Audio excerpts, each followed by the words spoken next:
Olá, tudo bem com vocês? Ao longo dessa semana nós falamos sobre as riquezas e o acúmulo delas como uma obsessão na vida de muitas pessoas. E isso sim traz problemas e cria um pensamento de urgência em trabalhar e ter uma conta bancária bem recheada ou seu dinheiro investido em imóveis e bens materiais. Falamos que o trabalho é fruto da ordenação de Deus e a organização dele mesmo para que nós tenhamos uma vida abençoada com os recursos que ele nos deu. Não há nada de errado em trabalhar para o nosso sustento, a manutenção da nossa vida e sim para realizar os desejos que nós temos em vivermos aqui nesse mundo. O que há no coração das pessoas é o desejo desenfreado de acumular para não somente sobreviver, mas além disso, perdendo então de vista o desfrutar e o viver com o que recebeu do seu tanto trabalhar. Isso é um alerta que vem do texto bíblico de Eclesiastes e que deve ser levado muito a sério e que falamos ao longo da semana. Ser responsável é muito bom. E ter o suficiente para uma boa vida é o que todo mundo merece aqui nesse mundo. Até aí, nenhum problema. Mas viver aflito por isso cria uma má qualidade de vida, então o plano de Deus não está sendo seguido da maneira correta. Faça uma pequena autoavaliação. Se o seu trabalho é cansativo, é um fardo, reveja o que está acontecendo.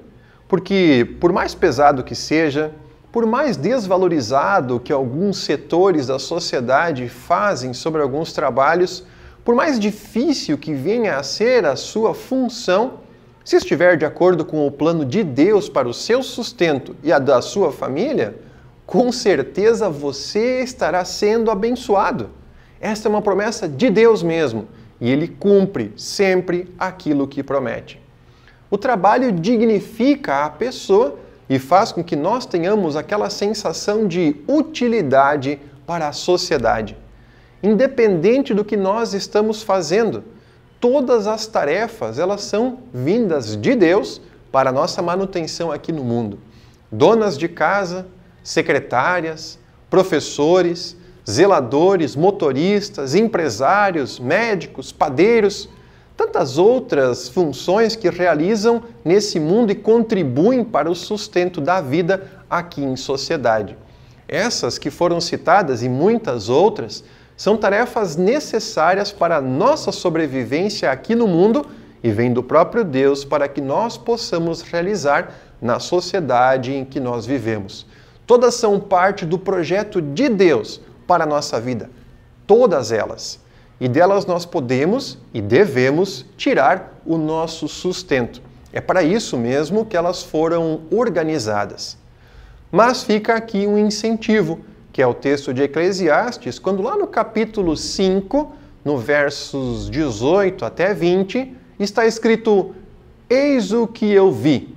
E aí o autor continua dizendo: "Boa e bela coisa é comer e beber, e desfrutar o que se conseguiu de todo o seu trabalho com os que se afatigou debaixo do sol, durante os poucos dias de sua vida que Deus lhe deu, porque esta é a sua porção.